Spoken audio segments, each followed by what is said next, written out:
I'm Jim McConnell, Dean of the College of Education here at Concordia University of Texas. Been in this role about four and a half years, working with the undergraduate and the graduate programs at Concordia. Been a part of Concordia for about 13 years, from faculty on up to the Dean of the College. I think the focus for us now, and I think the focus for education, is how do we help create a master teacher? How do we help create a person who wants to stay in the classroom? They love teaching, but they want to impact all the students in their classroom. And so I think where education is going certainly is the area of how do I teach teachers to do modifications? How do I teach teachers to differentiate their instruction so that all of the students in my class are being able to grow? And there are many teachers who are saying, help me do that. So I think for us, and that's the route we're going with specializations, is how can we help a teacher be the best teacher that he or she can be, or the best administrator that they can be, but I don't have to leave my job and go off to someplace to do that. The program is going from around the 150 we had then to currently close to 900 students.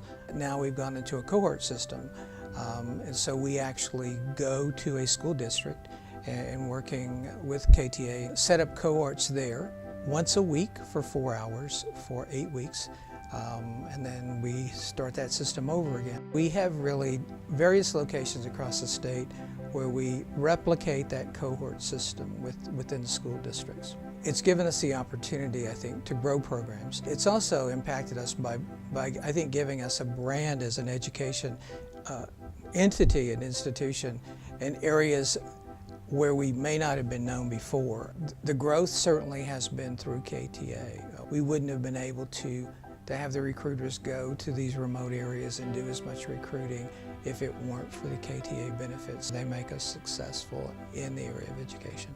We don't see them as someone we hire to work with recruitment. We see them as a partner for us, as part of arms and legs, in a sense, of being who we are.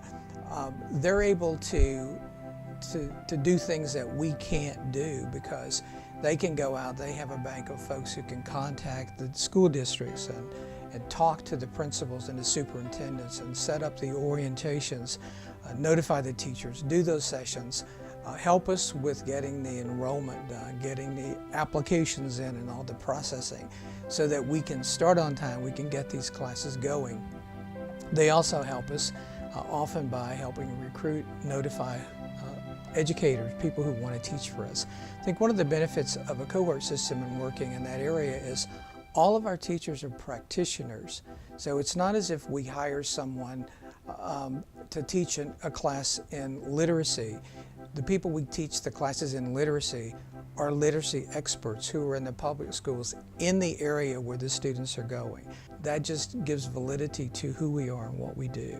I think education is changing because people are changing, the world is changing, and the things that our kids now are confronting at a younger age is impacting them. So much has changed in technology, so much has changed in what we now know about child development and what we can equip these teachers to do, that it's almost becoming essential to go back to school. Everything that happens affects the child in the classroom, that affects their learning, that affects how the teacher has to teach. And so it's just a constant challenge to keep adding those pieces, and it's just getting to the point of higher expectations for teachers, higher standards, and accountability issues. And so all of those, I think, are part of what we want to do through our program.